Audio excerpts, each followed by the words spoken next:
So thinking about something to serve with the oscabuco and just starch. And I think we're going to make some potato gnocchi. These have been boiled and I'm going to peel them. Potatoes are peeled and I'm going to push them through the sieve into the bowl. Use a food mill, but truthfully I'm too lazy to go get it and then clean it. Okay, potatoes have been all passed through the strainer.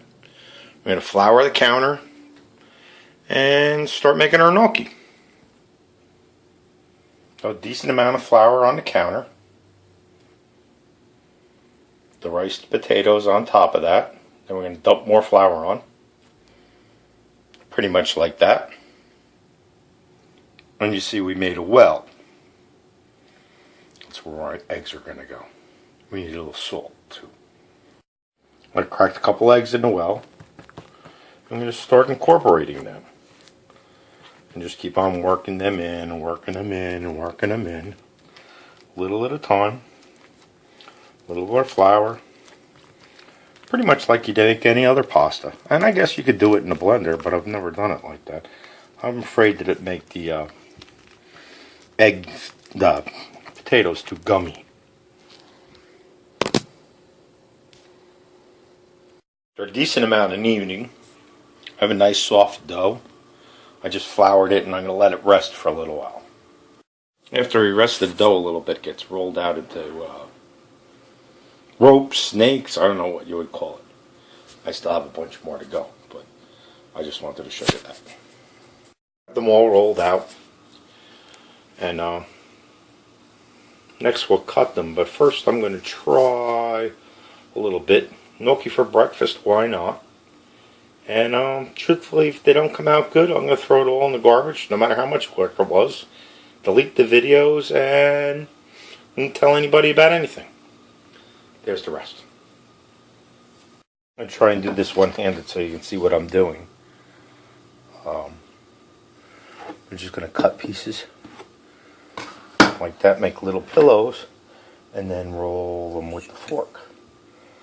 We roll them with the fork to make a little spot for the sauce to stick in.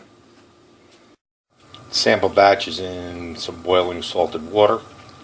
And they should be done when they float, about a minute or so. I've dressed the sample batch in little white truffle pate and some Parmigiano Reggiano. I'm going to try them and I'll let you know what I think. Look like that. Very nice. Totally soft, not too dense. Kind of light. Truffle pate is awesome. Way better than my gnocchi. Alright, we'll make the rest. Okay, so we're coming along pretty well. Cut them. You can't see that, can you? Because my hand is not steady enough for you to see. I'm going to try and do this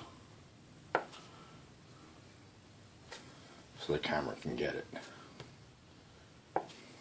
So cut them.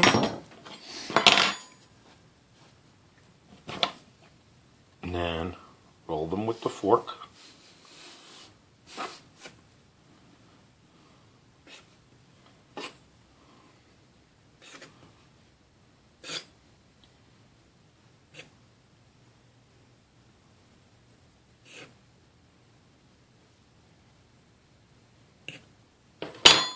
So they get little markings on them. Then I toss them in the flour so they don't stick together.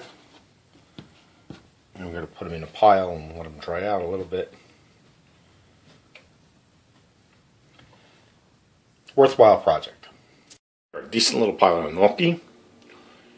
I'm going to let them dry out for maybe 10-15 minutes, a little bit, and then I'm going to put them in a big Ziploc bag and they'll be ready to travel.